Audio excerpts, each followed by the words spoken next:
The Garrett AT-Max is a truly versatile metal detector. And in this video, instead of just showing us out hunting, Miguel and Rusty and I from the Garrett team are out here in the colonial area of Low Country, South Carolina for a big metal detecting competition. And what we'll try to do is pass along a few tips and techniques that we've learned over the years, things that might be a benefit to people just getting into searching for relics and artifacts.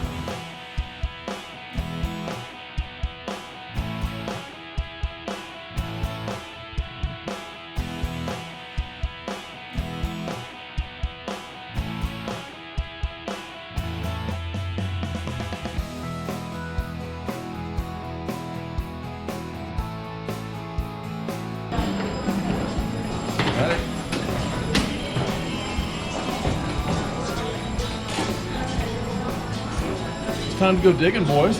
You ready? I'm ready. Rusty? Let's go get our hands dirty. Come on. No gloves. Let's do it. We're off to the low country of South Carolina to attend the National Detecting League's annual Relic Shootout contest, where dozens of 10-person teams from all over America will compete to see who can find the most relics from colonial, Revolutionary War, and Civil War American time frames. Before this hunt, Steve and I took the chance the first night to use the AT-Max on the beach near our hotel.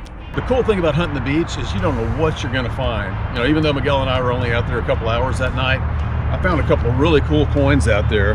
Got this 1890s Italian coin, 20 center, and then this English shilling from the 1950s. I mean, what is that doing on an American beach? I mean, it's crazy, but you don't know what you're going to find until you get out there.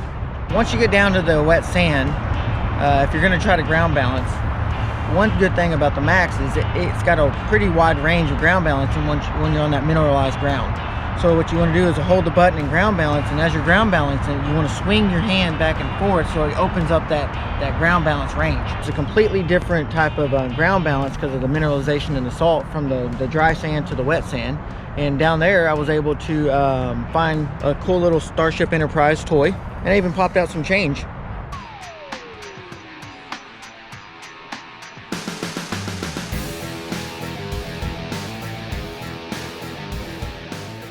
That night, the NDL hunt had its opening meeting, and we had the chance to meet more than 350 other relic hunters.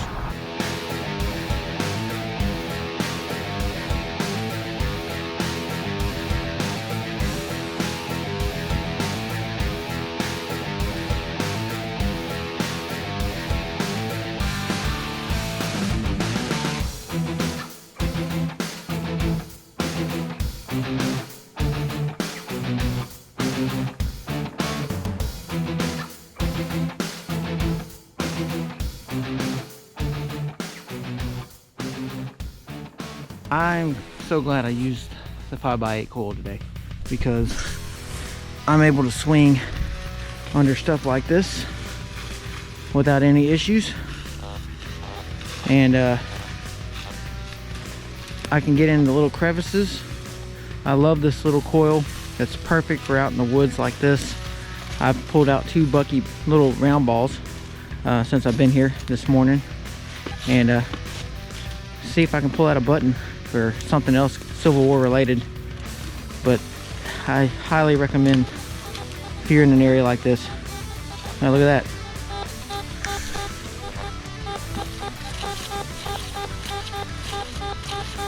$63.50, that might be something. I highly recommend the 5x8 when you're in a really heavy wooded area with little crevices and tree branches all falling down and stuff. I mean, this, like I found this underneath this branch right here, and that's pretty cool. So I'm gonna dig this up, and if it's something, I'll turn the camera back on.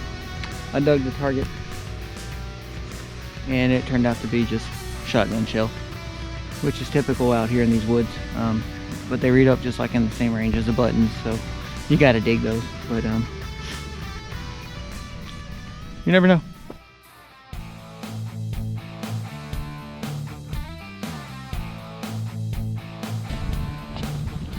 What do you got? I got a 60 signal here. It might be a shotgun shell. It might be. Oh, I see something there. I see something there in the hole. See green on it. right here, buddy. Is that a coin? Maybe, or it's got a piece of a shank. It's a flat button. That's cool. That is cool, man. I don't know if it's got anything on it. Looks smooth from here. Like a big dandy button type of? Well, yeah, it's a flat button. I don't know if you call it a dandy. I'll call it a dandy right now. Cool. First find of the day. That'll work. Awesome. Good find. Where'd you find it at? Bottom of that hill down there. That's where we need to go.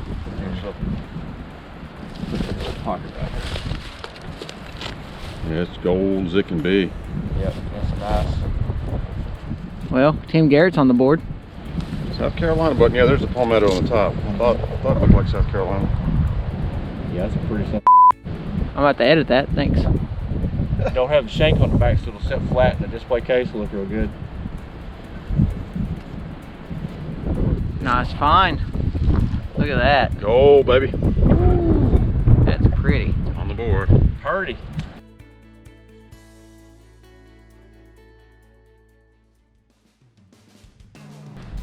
Hey, one thing we can point out, you know, it's been kind of cold here this morning. It was right at freezing, but as the day goes on like this, even though it's cloudy, it warms up into the 50s and 60s. So out here in the woods and the country, you got to be careful. This part of the country, there's rattlesnakes, there's copperheads, and even though it's in the 50s, they can be out. Somebody here has found one, and they've already put him to an end, but I'm sure it scared somebody. I mean, unfortunately, we don't have to kill the snakes, but some people do. Don't know if it struck at the guy or what, but it's still relatively cold out here, and that just goes to show you, all it's got to do is get 10, 15, 20 degrees above freezing, and you could encounter one of these out in the woods. One thing I learned from my grandpa about snakes when I was a kid, there's a couple of exceptions, but people always look at the eyes and the shape of the head to tell poisonous versus non-poisonous. Now, you don't want to do this with a snake that's alive, obviously, but this one's been killed by somebody. Right there where the anal vent is, you'll see there's single bands on this guy. Once it gets below that, you've got double bands coming together down the center. Now, for a poisonous snake, right below this point, where he goes to the bathroom, it becomes double banded, back to single banded. If it was a water snake or grass snake or something else, it's going to remain single banded down there. I think there's a couple of exceptions, but not many. So that's just one of about 4 ways to tell poisonous versus non-poisonous snakes, for what that's worth.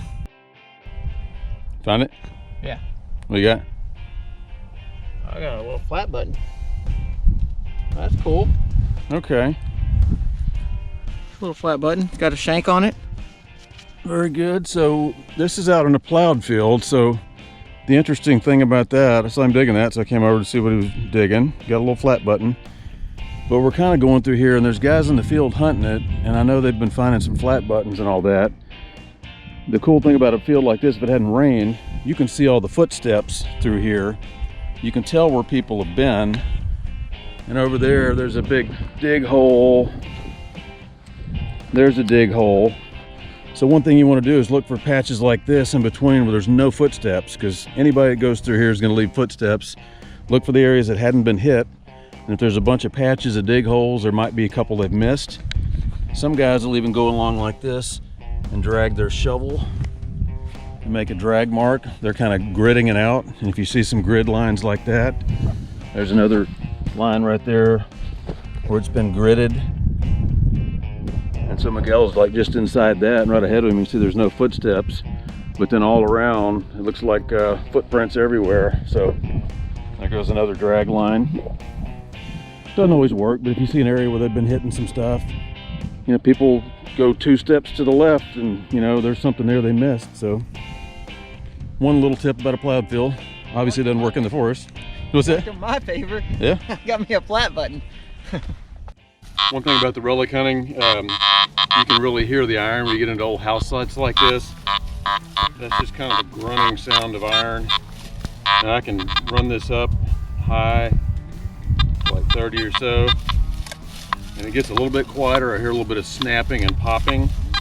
If I want to hunt with my iron audio, I can kick it on, and I know that that's iron. So if you're going to hunt that way, what you want to do is listen for something that's going to give you a good squeak above the iron sound. solid iron in here.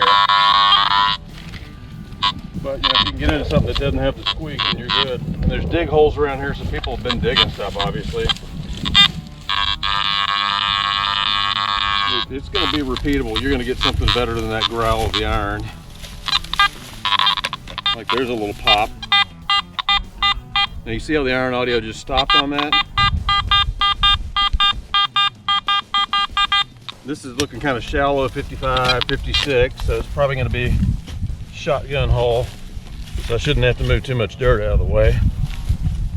I can probably just pinpoint with that. Not in the hole, so I moved it. Likely it's going to be a shotgun piece. I've dropped it, whatever it is. In my hand, so I just kind of sort through until I figure out what I've got. Usually I just kind of roll it around, and I've got,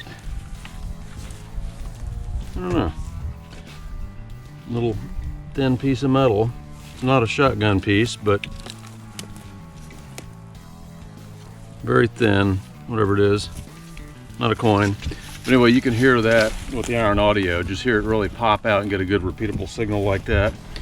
So that's one way to really work through a house site and be able to pick out a good signal.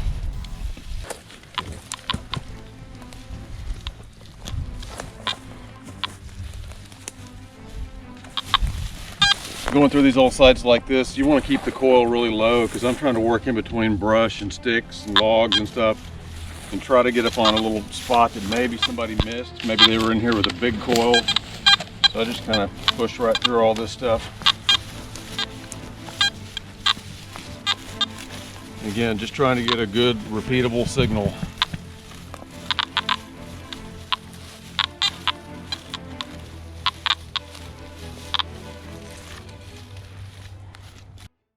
It's been raining in the low country.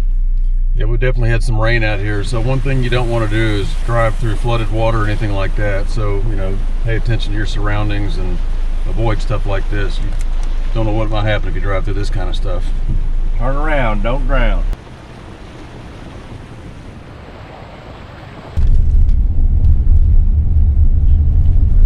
We're gonna eat lunch and find another spot and not go back that way today.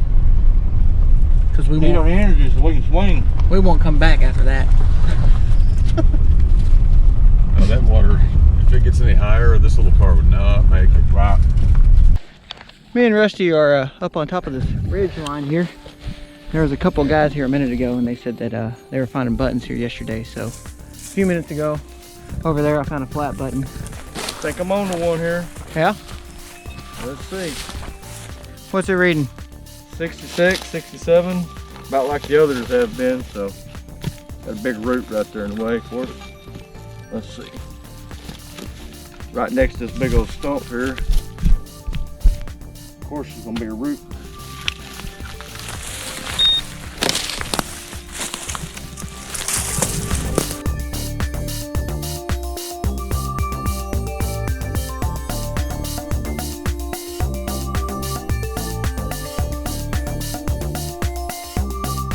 It is a little bitty one.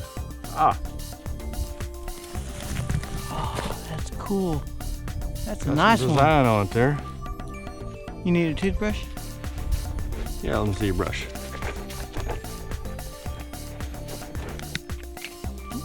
Thanks, sir. Drop something? Oh. Got the shank on it, that's cool. Little colonial button here, probably hasn't seen daylight in a couple hundred years. That's a nice one, man. Yeah, man. Congrats. All right. On the board. Thank you, sir. All right. we didn't, I didn't barely get to put the camera away and he done dug another one. There we go. He's got another one right in the hole. It's a nice little colonial decorative button. Look at that. Got some design on it there. That is fancy. Oh, missing the shank. Missing it. No, Looks like I might have knocked it off. Looks like it was there. But we're into it right now. Tell you what, it's 2 in less than, what, 30 seconds? A minute. A minute? We're gonna stick around here for a minute. See what else we can find. I mean, I found a flat button. He's got 2 right there. I just text Steve. And told him to come over here. I don't know where he's at, but yeah, let's see if we can pull something out. Maybe we can pull a silver coin or something out of here. I think this is a home site, colonial. So we'll get back at you if we find any more. We've enjoyed our hunts here in historic South Carolina low country with the AT Max, and we hope that some of the beginning relic hunters that might watch this could benefit from a few of these tips we passed along.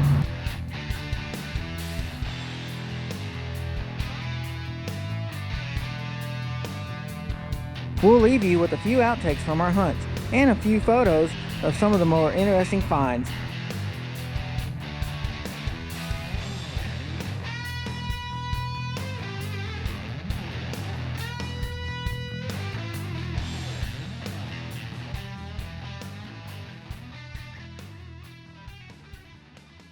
It was higher than 800. Oh, really? Yeah. You're recording? Yeah. What up, dude? Very good. All right, so what did we do? Rusty took a wrong turn. Yep. Our navigator fell asleep.